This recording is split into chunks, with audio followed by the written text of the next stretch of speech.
Let's go back to where we ended up before we went on break a while ago. So before we move forward, let's pause for a moment and reflect on what we've covered so far. In the first part of this lecture, we focused on understanding the literature review as both a process and a product. We learned what scholarly literature is, where to find it, and how to read it critically. We talked about moving beyond simple summaries towards analyses, which entails identifying patterns, debates, gaps, weaknesses in existing research.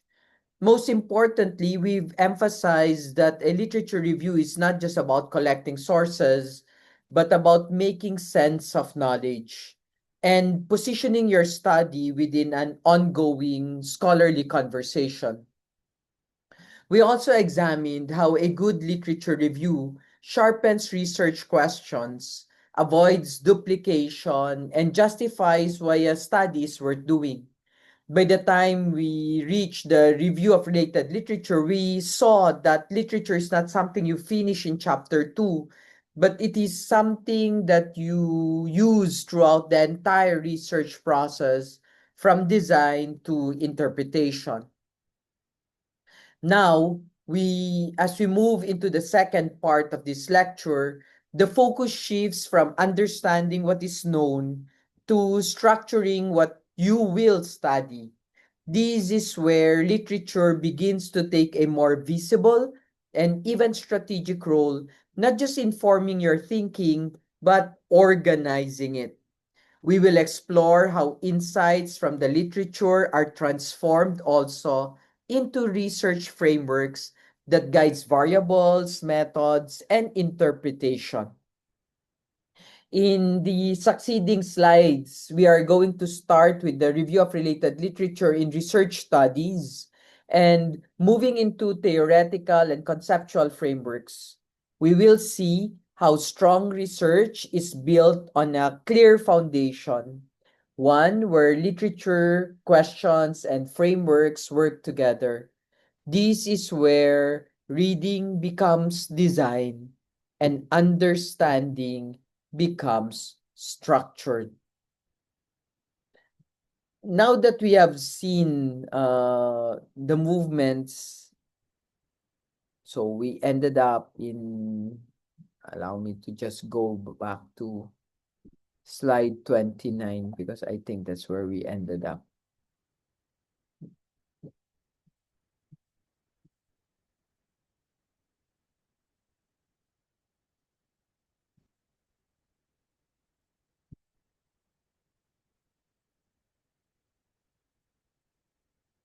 There. This is where we ended up. No?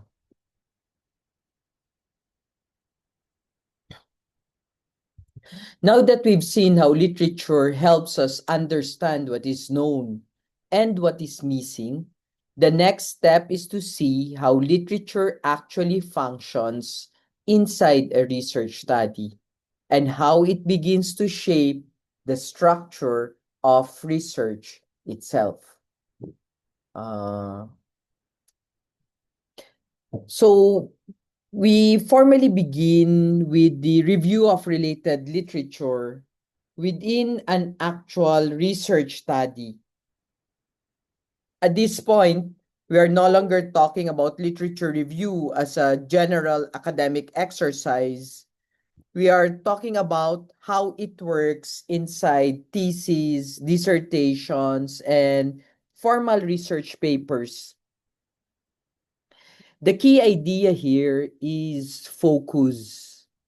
Unlike a broad literature review that surveys a field, the RRL is tightly aligned with your specific research problem. Every study included should directly support your investigation in some way. So we need to understand that RRL is not about showing how much you have read. It is showing that you have read strategically and purposefully. In other words, literature here becomes selective, intentional, and clearly connected to what you are trying to study. This prepares us to look more closely at what it means when we say the RRL is problem driven. RRL is problem driven. What do we mean by that? We reinforce the idea that the RRL revolves around the research problem and the research questions. The organizing principle is not the topic in general, but the specific questions your study is trying to answer.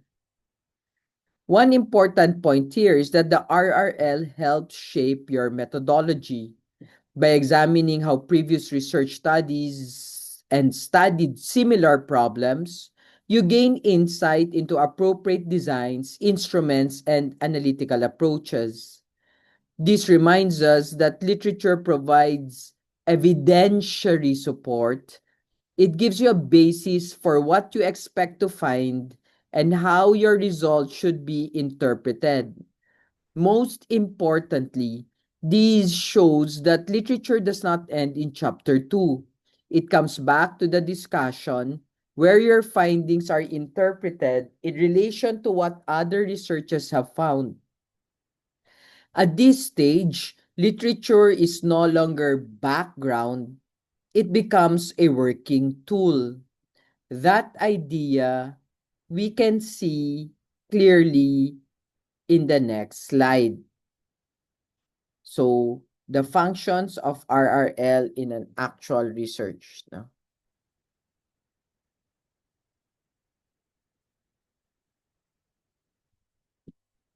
Wait a minute. Uh,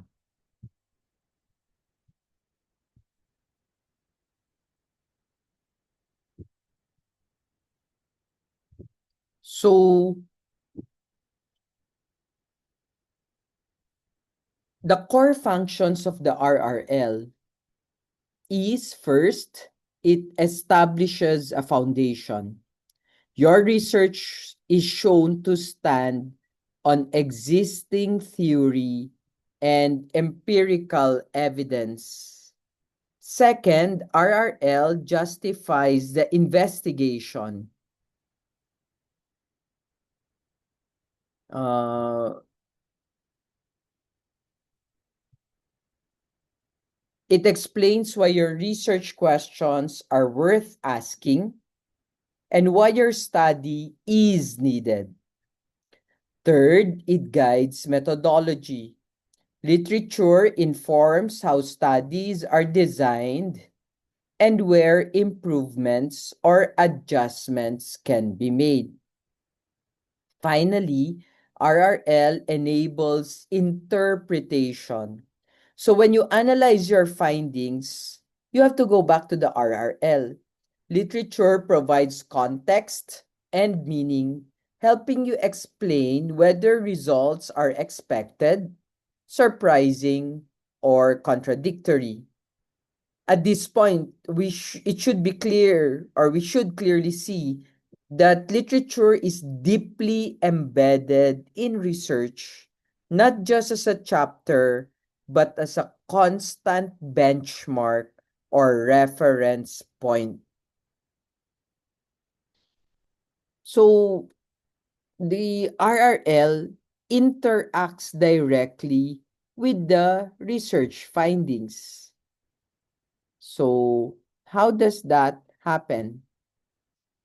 So how do we basically move from RRL to the other point? So it's very important to always go back to this one, huh?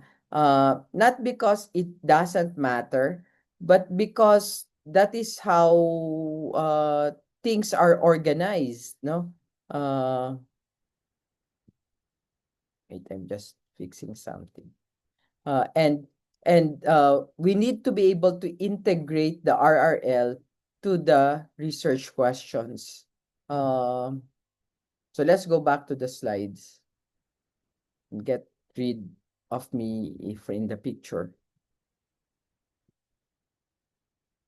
So a more advanced research practice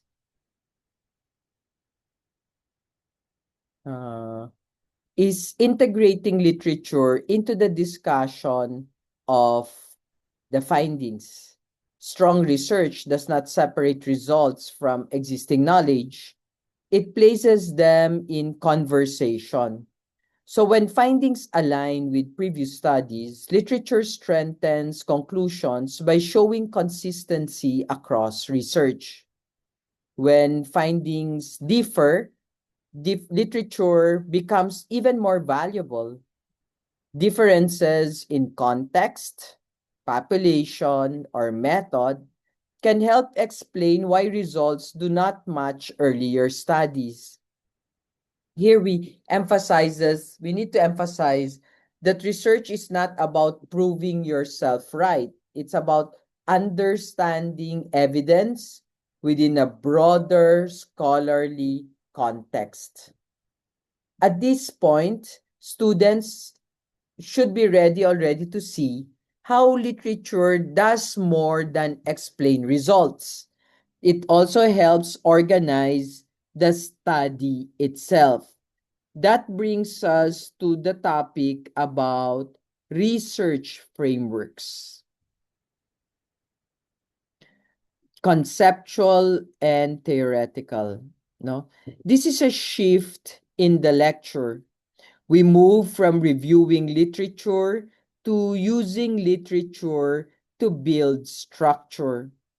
Research framework provides a way to organize key concepts or variables and explain how they relate to one another. They serve as a lens for interpretation and a guide for research design. So everything students have done so far, reading, analyzing, synthesizing, feeds directly into framework development. Patterns become concepts. Debates suggests relationships, and gaps point to variables worth studying.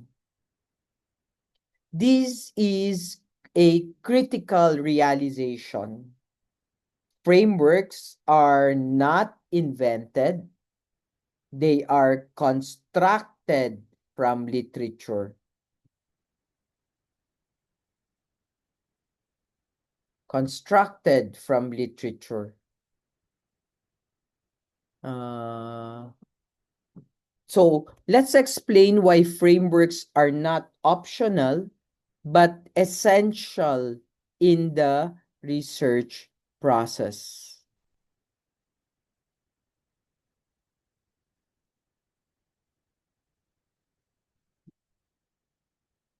So the frameworks are important. Why? First, because frameworks provide structure. They keep your study focused. They keep your study coherent. Second, frameworks anchor your research in theory. They show that your work is grounded in scholarly thinking, not just intuition or personal experience. Third, frameworks aid interpretation. They help explain why certain patterns appear in your findings and what those patterns mean.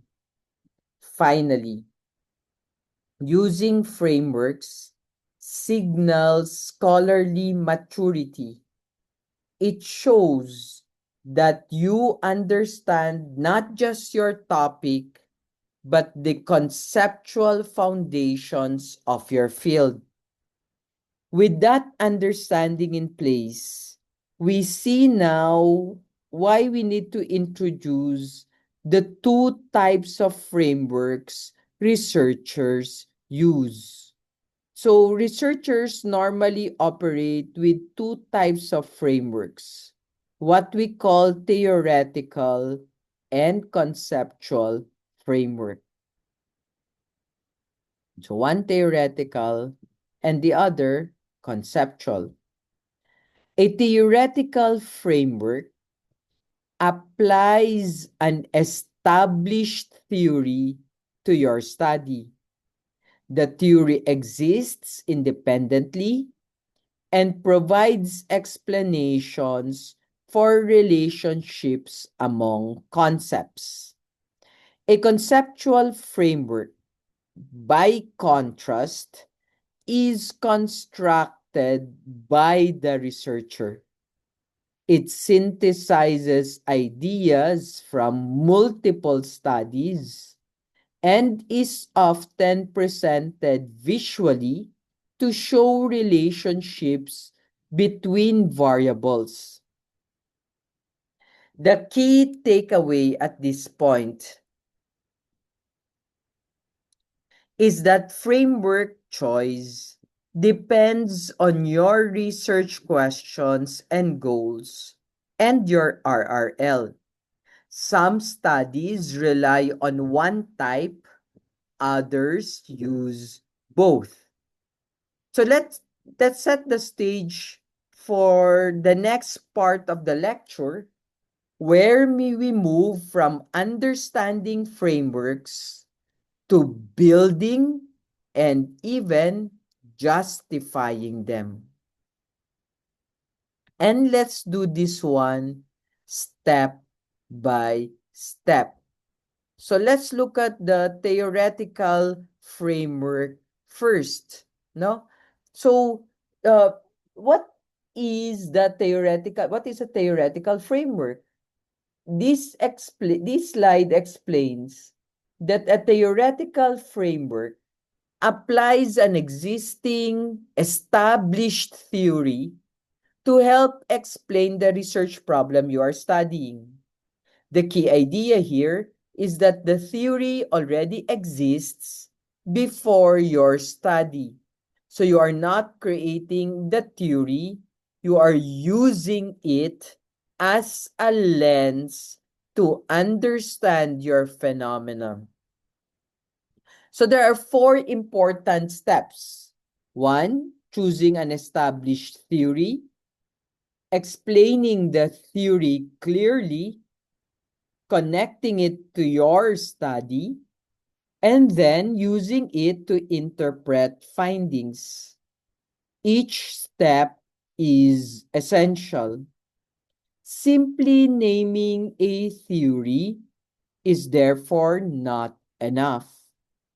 In class, this is where I usually emphasize, if you use a theory, you must respect it.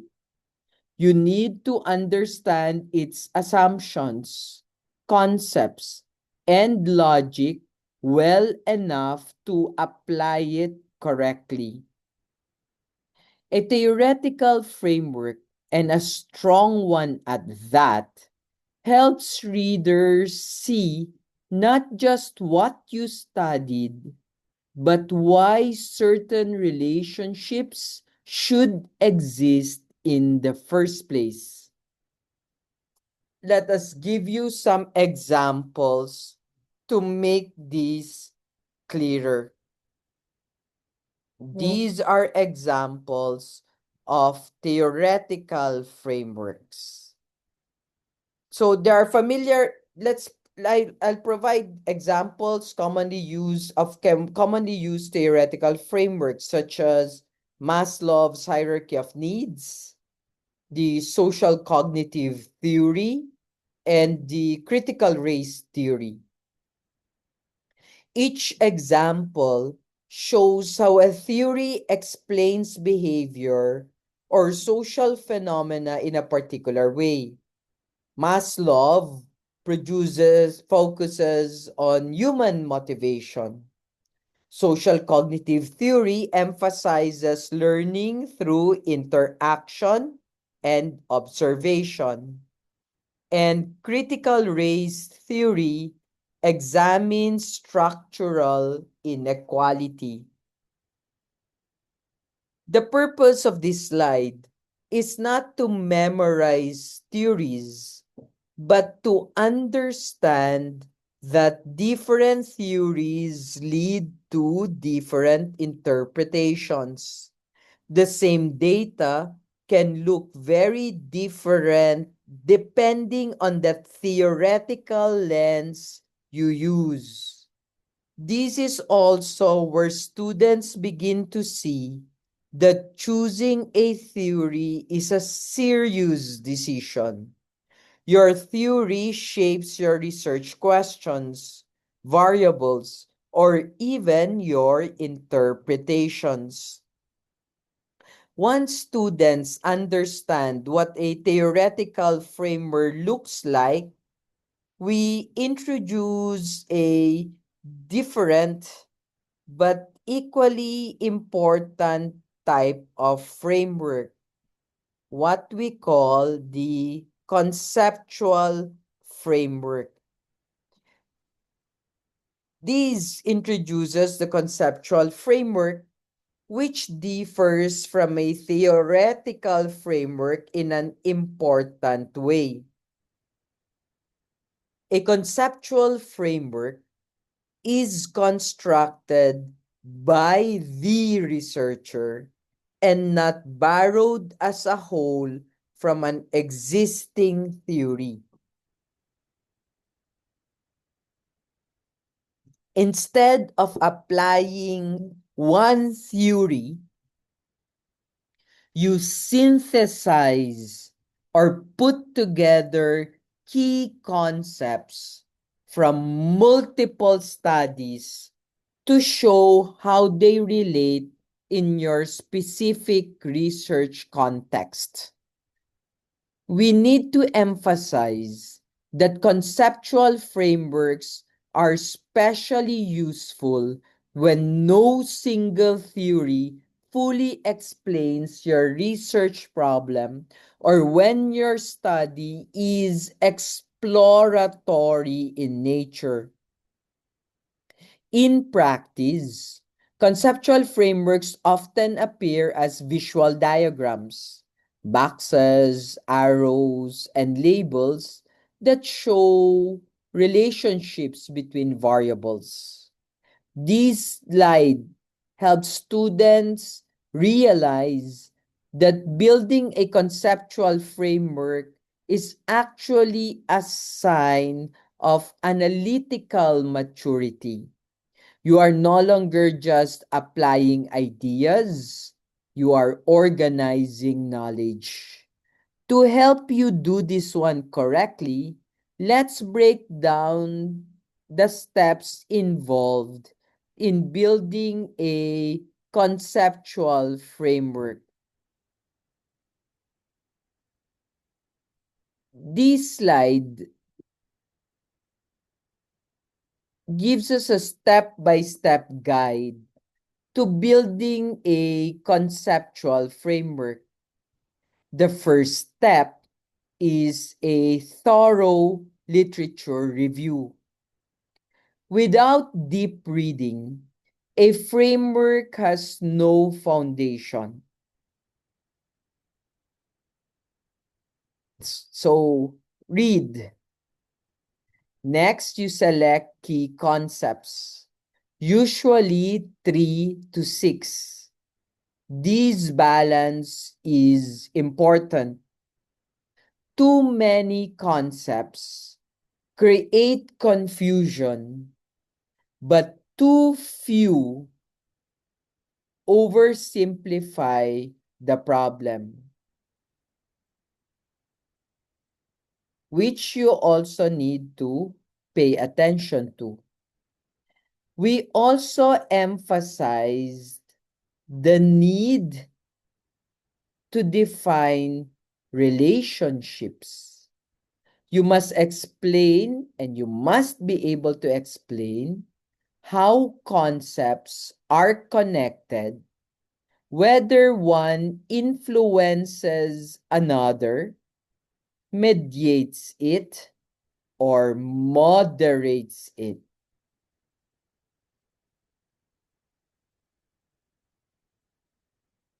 After that, we create a visual model. The diagram is not decoration. It communicates your research logic clearly and even efficiently. Finally, every part of the framework must be justified with literature. A framework is not opinion. It is an evidence-based structure, and this leads us to explain the elements of such frameworks. Now, of course, when we talk about elements, this need not always be in the frameworks. But here we start talking about words we haven't discussed yet, variables. But think of variables as concepts in general. So the main components that usually appear in a conceptual frameworks are, first, independent variables. The factors you believe influence outcomes. These are often drawn from recurring themes in the literature. So no literature, no theme. Second are the dependent variables, which represents the outcomes you are trying to explain or even predict. There's also what we call mediating variables, which explain how or why an influence occurs, and what we call moderating variables, which explain when or for whom a relationship holds. Understanding these distinctions helps students design clearer studies and avoid vague frameworks. It also prepares us for writing precise research questions and hypotheses. Once the elements are clear, the final concern becomes presentation. How to communicate this logic clearly to readers. Take note, the conceptual and the theoretical framework are nothing but the schematic diagram of your literature review. So if it's not in the literature review, it should not be in the conceptual framework and vice versa. Now let's emphasize visual design for conceptual as well as theoretical framework.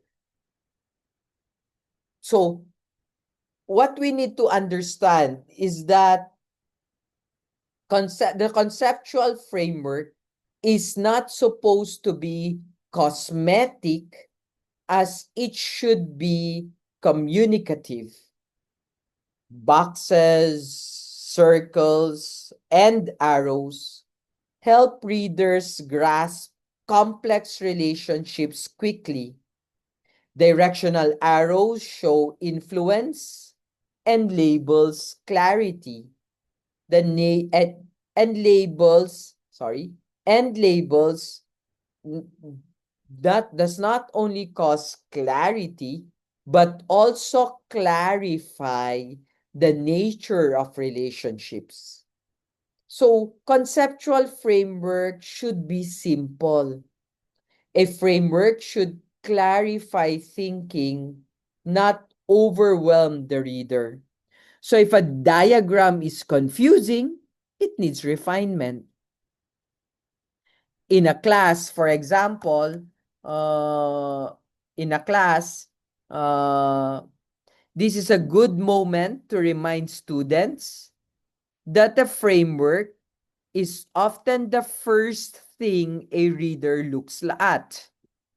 A clear framework builds confidence in the entire study, but a vague one confuses the reader more, or sometimes make them expect more. At this point, students have already a solid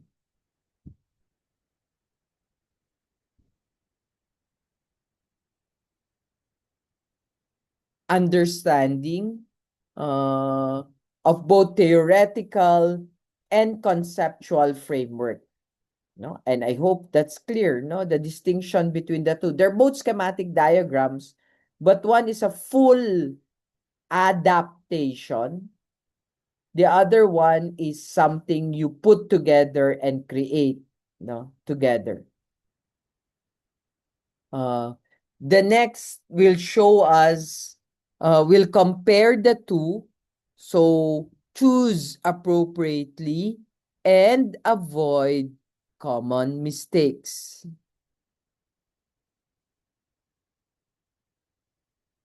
So these directly compares theoretical and conceptual frameworks. Many students struggle here, so this comparison is crucial. A theoretical framework is based on an existing theory. The theory exists independently of your study and provides its own explanatory mechanisms. It is usually explained primarily through text. A conceptual framework, on the other hand, is built by the researcher.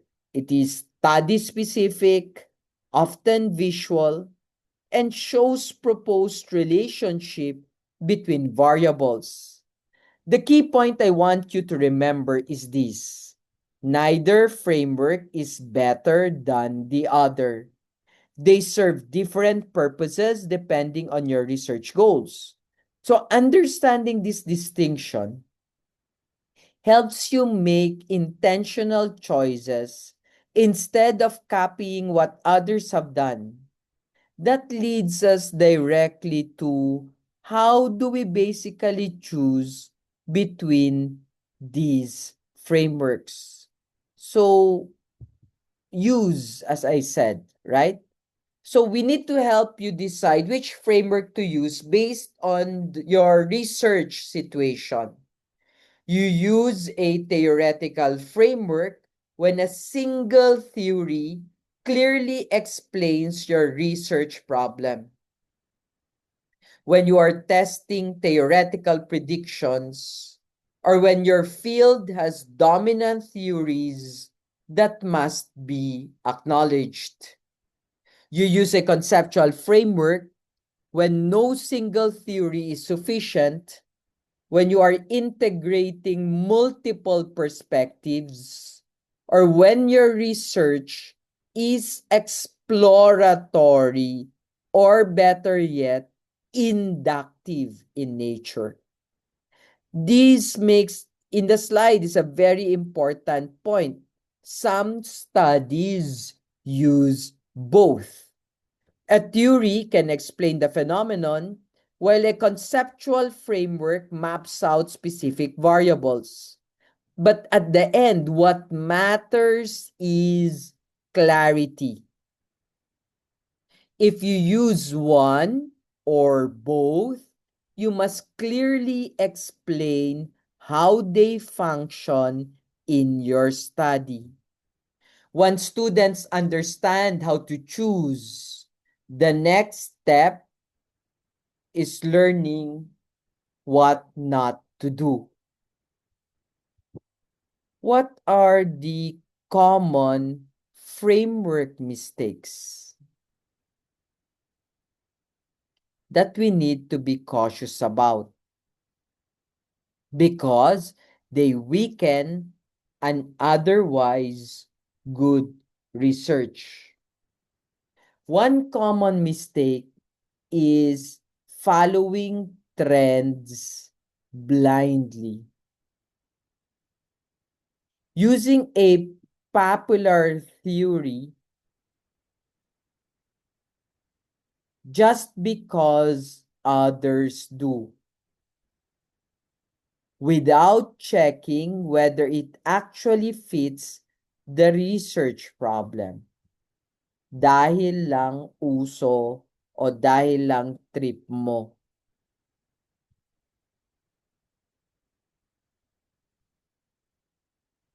Another mistake is disconnecting the framework from research questions. If a framework does not clearly relate to what you are investigating, it becomes decorative rather than functional.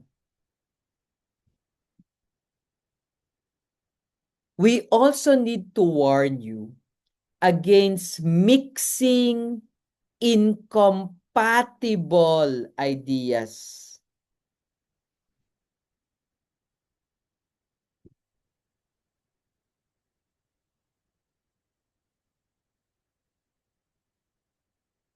Combining theories with conflicting assumptions without explanation creates confusion. Finally, insufficient explanation is a major issue. Please take note that a framework cannot stand on its own. Whether you like it or not, a framework must be explained, justified, and clearly connected to the study.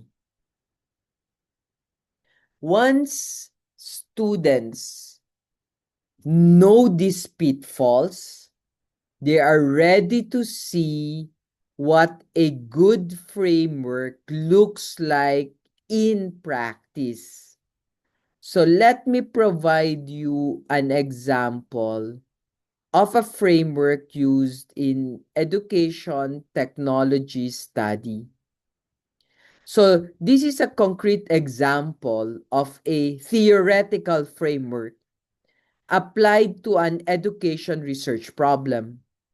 The research question focuses on how technology integration affects students' engagement and learning outcomes. The study uses cognitive theory as its framework. The theory fits because it explains learning as an interaction between personal factors, behaviors, and environment. Exactly what technology integration involves. This slide shows how theory predicts outcomes, explains mechanisms like self-efficacy, and even help interpret findings. This example helps students see that a theoretical framework is not abstract because it directly informs how a study is designed and interpreted. Let's contrast this example with a conceptual framework. This is a conceptual framework developed for a complex research problem where no single theory will prove sufficient. The study examines health-seeking behavior and integrates individual, social, and structural factors drawn from multiple bodies of literature. Instead of applying one theory, the researcher synthesizes concepts such as health literacy, social support, and access to care. The visual framework uses arrows to show hypothesized relationships between these factors and the outcome. This example demonstrates how literature review feeds directly into framework constitution. It doesn't just feed directly. As I told you, the theoretical and the conceptual framework is nothing but the schematic diagram of the review of literature. And this is the reason why conceptual frameworks are powerful in real-world research. Now that we have seen examples, let's now focus on how to build frameworks step by step. So let's work on developing strong frameworks. This is a shift from understanding to doing. It introduces framework development as a skill that can be practiced and even improved. The emphasis here is strategic thinking. A good framework is not rushed. It is a result of deliberate choices grounded in literature. So students should begin to see frameworks as tools that guide decisions, not as requirements to satisfy a checklist. Therefore, we hope to prepare students for the concrete steps that follow in building both theoretical and conceptual framework. Let's look at building a theoretical framework. These outlines a clear process for developing a theoretical framework. First, identify the phenomenon you are studying. Be specific about context. Be specific about population. Next, search for relevant theories, not just in your discipline, but in related fields if necessary. Then evaluate theory fit. Not every theory works for every problem. Finally, choose and justify the theory, explaining what it predicts and how it guides interpretation. This step-by-step approach helps students avoid superficial use of theory and build confidence in their framework choices. Now, let us provide a parallel process for conceptual frameworks.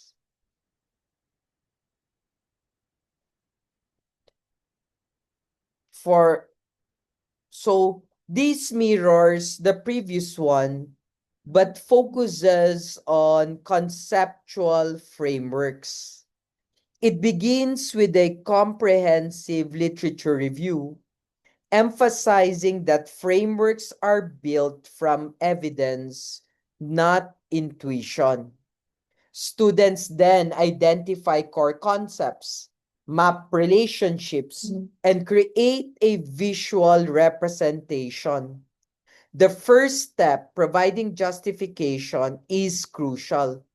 Every arrow and variable must be supported by literature. This reinforces that conceptual frameworks are analytical products, not creative drawings. This allows us to see that at the end of the day, we need to be able to also test your framework. So you also test your framework, no? So this is a self-check for framework quality, no? This is a self-check for framework quality.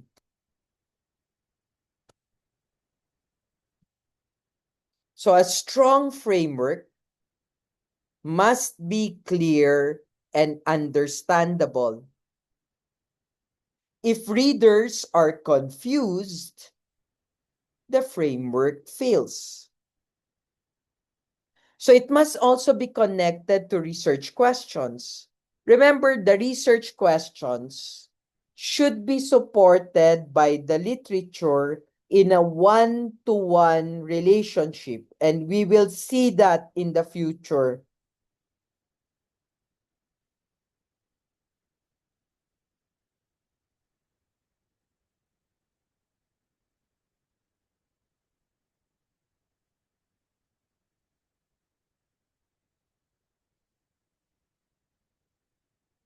It's a one-to-one relationship, no?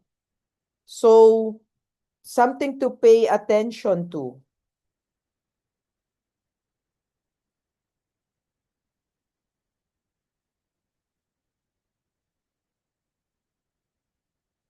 So so it begin so as we were saying last time, so the question is the one that defines the outline of the RRL, and the RRL is the schematic, the literature review is the schematic diagram of the RRL. Every element should serve a purpose.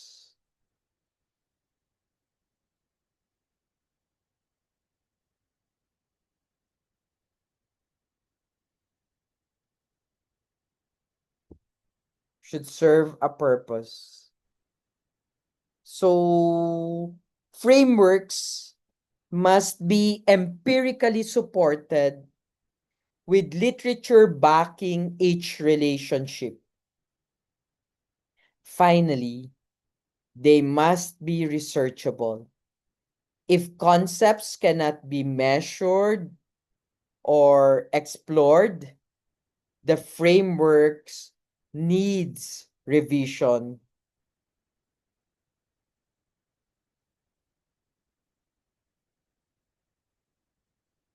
That's why this is a way of empowering students to revise and strengthen their frameworks before moving into data collection, no?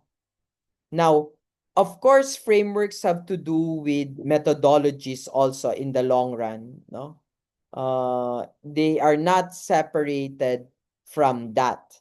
And that's something we need to pay attention to also.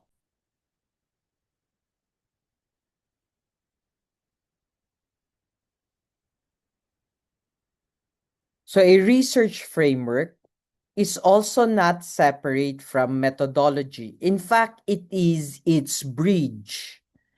Every concept, every variable in your framework should be reflected in what you measure, what questions your questionnaires ask, and how you analyze data. A framework without methodological connection is incomplete. This highlights the proposed relation that proposed relationships guide your analysis really. If your framework suggests relationships, your methods should also be capable of guiding them. For qualitative studies, frameworks inform interview questions, coding strategies. For qualitative studies, they shape instruments and even statistical tests. So we need to reinforce the fact that strong framework creates alignment in the entire study, from design to interpretation. Everything. Everything. Bringing it all together. As I said, the relationship between these two is very important. They, in one way or another, support each other. Support each other. And therefore, something we should pay attention to. Okay? So, literature review and frameworks work together as mutually reinforcing elements. They are the foundation that makes everything fall in place. Everything fall in place.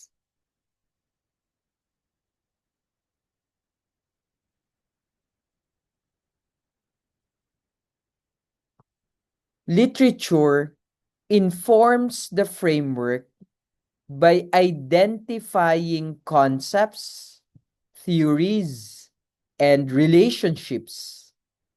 The framework, in turn, helps focus the literature review by clarifying what is relevant. Together, literature and frameworks guide methods, what you measure, how you collect data, how you analyze it. Finally, interpretation relies on both. Findings are understood through the framework lens while being compared against what literature predicted. This shows that a strong research is in fact integrated and not fragmented. How literature and frameworks connect. This visually reinforces the dynamic relationship between literature and frameworks. Literature shapes frameworks. Frameworks shape how literature is organized and used. Both shape methodology and interpretation. This circular relationship reminds us that research is iterative.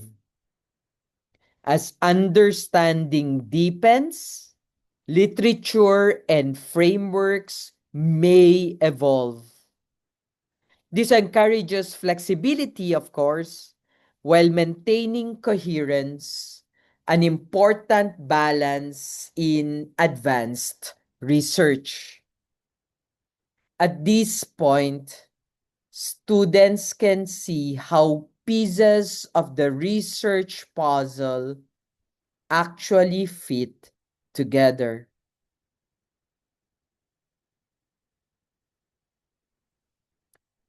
The research process, an integrated view. This walks us through the research process from problem identification to discussion. It shows that literature review appears early but influences every stage: problem formulation, framework development, research design, analysis and interpretation. Framework development sits at the center of this process, acting as a bridge between theory and method. This helps us visualize research not as isolated chapters, but as a connected intellectual journey. Understanding this process builds confidence and reduces anxiety about conducting research. But research is also about identifying quality. So what are the quality indicators of strong research foundation? So I tried to provide concrete indicators of quality, such as the number of sources, recency of literature, and the number of key concepts in frameworks. These numbers are not rigid rules, but benchmarks that help you assess whether your work is already sufficiently grounded.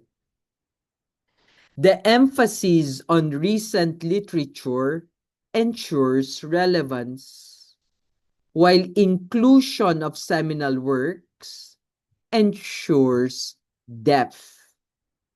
The focus of connected elements reinforces coherence.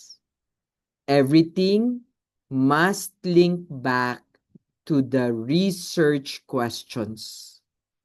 This gives us practical criteria for self-evaluation. And I hope you take it seriously. 30 plus minimum resources, 50 at most. 70% of the literature should be 5 to 10 years. There should be 3 to 6 main concepts, and that everything is just aligned and connected. Of course, for many of you, research is just accidental, but this is a slide that is motivating. It shows research development as a progression, not as a fixed ability. After having written 2 master's theses, 2 PhD dissertations, almost 100 journal articles, I hope you can take it from me. Students first begin by summarizing sources, then move toward comparison, synthesis, and finally critical evaluation and innovation. The message here is growth.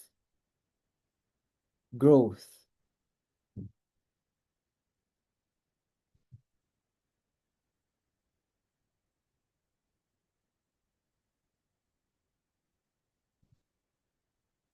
No one starts as an expert. Scholars are developed through practice, through reflection.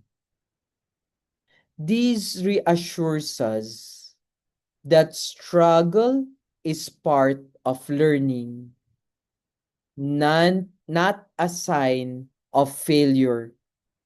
It invites students to see themselves as emerging scholars.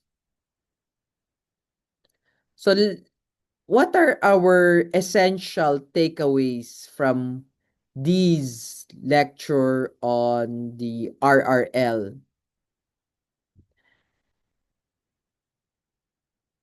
So let's distill the entire lecture into core principles.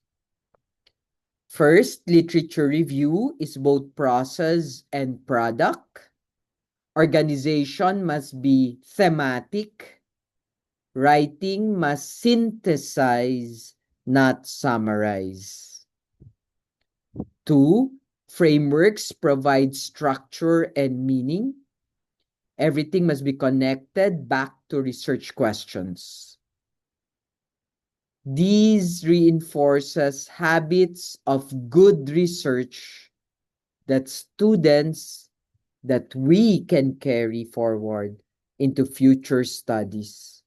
It's a reminder of what truly matters amidst technical details. So, this is a practical decision tool to help you choose the appropriate framework. It emphasizes that research goals, not trends or conventions, should drive your framework choice. The decision tree also legitimizes using both theoretical and conceptual frameworks whenever appropriate. These empowers us to make informed decisions, but hopefully also confident decisions at that. Now, let's look at some resources for continued learning. These are available already and very easy for you to learn already. So let's go to the last slide. Uh,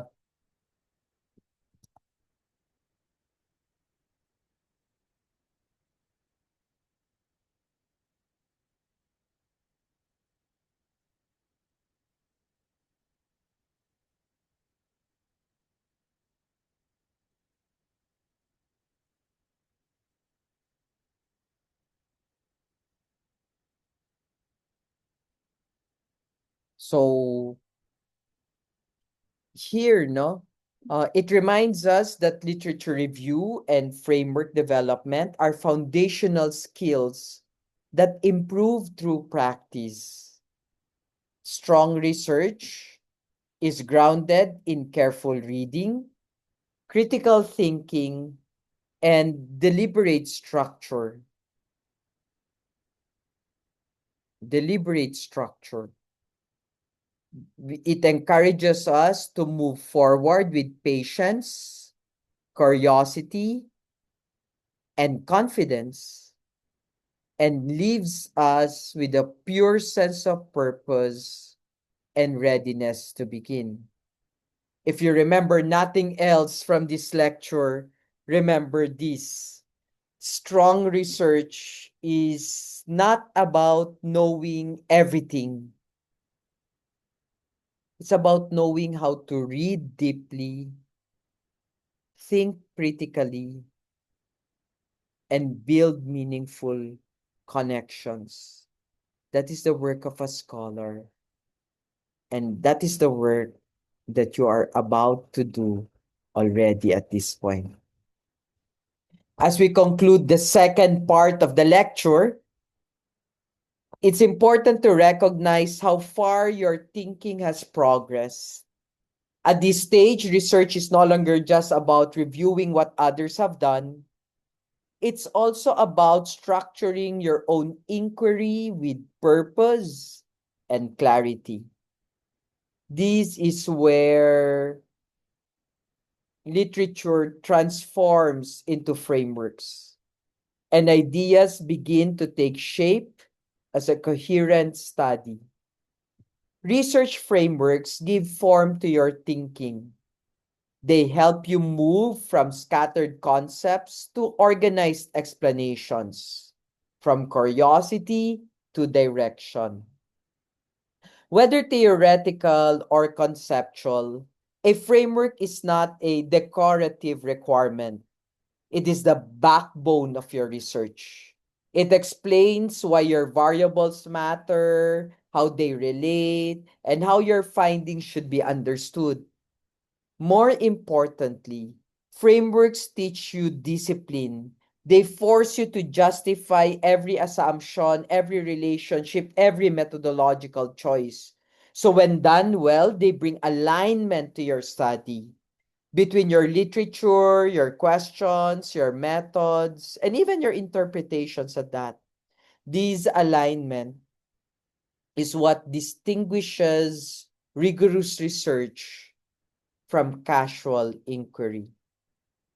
As you move forward, remember your frameworks are not about perfection, they are about intentionality. They will evolve as your understanding deepens. That is not a weakness, it is evidence of learning. And what matters is that your work is grounded, defensible, and connected to the body of knowledge you are contributing to. At this point, you're no longer reading research. You are learning how to design it. And that is a critical step in becoming a confident and capable researcher. As we bring this lecture to a close, I want to reflect not just on what you've learned, but on who you are becoming as a researcher. From the beginning, we emphasize that literature review is not simply a chapter to be written, but a way of thinking. You learned how to search systematically, read critically, analyze deeply, and synthesize meaningfully. You learn to move beyond summaries toward understanding patterns, debates, gaps, and possibilities within your field. From there, we saw how literature does more than inform, it structures. Through research frameworks, literature becomes the foundation on which studies are built. It shapes questions, guides methods, gives meaning to results, and together, literature and frameworks form the intellectual architecture of a strong research. What this journey ultimately teaches is that research is not about having all the answers. It is about asking better questions, grounding your work in evidence, and contributing thoughtfully to a larger scholarly conversation. It is about humility, recognizing what is known, and courage, stepping into what is still unknown. As you move forward in your academic and professional work, remember this: strong research is built slowly, deliberately, and ethically. It is shaped by careful reading, critical thinking, and purposeful design. These skills are what will serve you not just in this project, but throughout your career as a scholar and professional. You now have tools to read with discernment, think with structure, design with intention. The road ahead will be challenging, but it will also be meaningful. And with the foundation you've built here, you are well prepared to do research. Pinapatay na ko ng ilaw nitong lamp ko. Research that matters. Bakit kaya pinapatayan ng ilaw nito? As I'm saying, and with that foundation, you are now prepared to do research that matters. Thank you very much for listening. Let's resume at 1300s for the problem. Thank you very much. Have a good lunch, everyone.